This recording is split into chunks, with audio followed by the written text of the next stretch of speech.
Louis Paul, The Colors of Prague. Found on YouTube, Colors of Prague, Facebook. Yes, there's a Facebook page for this too, as well as my own page. So anyway, today I'm going to discuss Cherry 5. For many of you, it's an obscure band. What is this Cherry 5? So briefly, a few podcast shows back, I discussed some recordings released by different lineups of Goblin. But what were their origins? What was the origin of Goblin? Cherry 5 was formed in 1973 in Italy as the picture of Dorian Gray. And then it was Tony Tartarini on vocals, Carlo Bordini on drums, Massimo Morante on guitar, Fabio Pignatelli on bass, and Claudio Simonetti on keyboards. Now, the band changed their name to Oliver. Yes, Oliver. And then they became the Cherry 5. Couldn't decide, or maybe picture of Dorian Gray might have been an issue. And Oliver, I believe I read somewhere that a producer or management thought, what's up with that name? So they became the Cherry 5. And this first album, that one, was released on Cinevox in Italy in 1975. It's been said to have been recorded a year previous. I'm not quite sure about that. Tartarini sings in perfect English without a trace of much of an accent. And the mind blower here is that this earliest incarnation of what was to become Goblin sounds influenced a lot by Yes, true. There's a song called Oliver, which appears as a 10-minute Yes ELP hybrid song. And that's track 3, I believe. There's not many tracks on this first album, and they're all pretty long. Also, some instrumental motifs on The Swan is a Murderer, Part 1, and a separate song, The Swan is a Murderer, Part 2, would turn up on the Goblin Profondo Rosso soundtrack, which is the very next thing they did.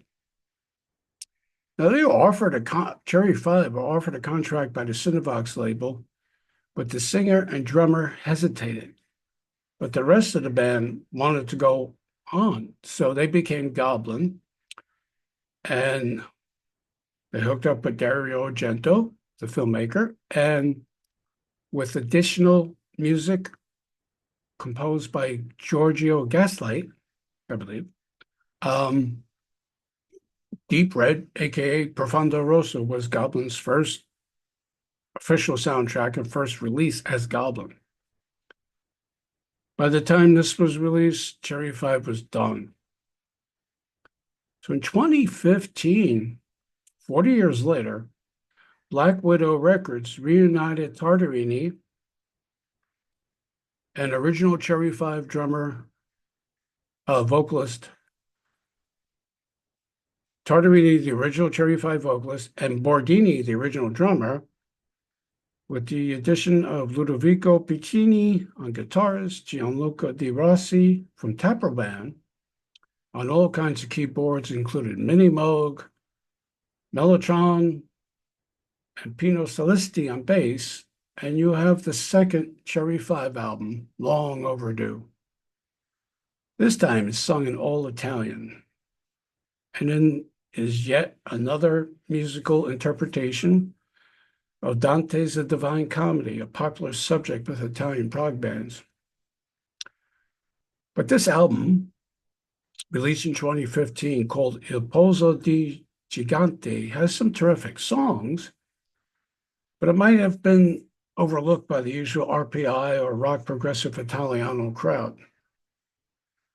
The first track, Il Pozzo di Gigante,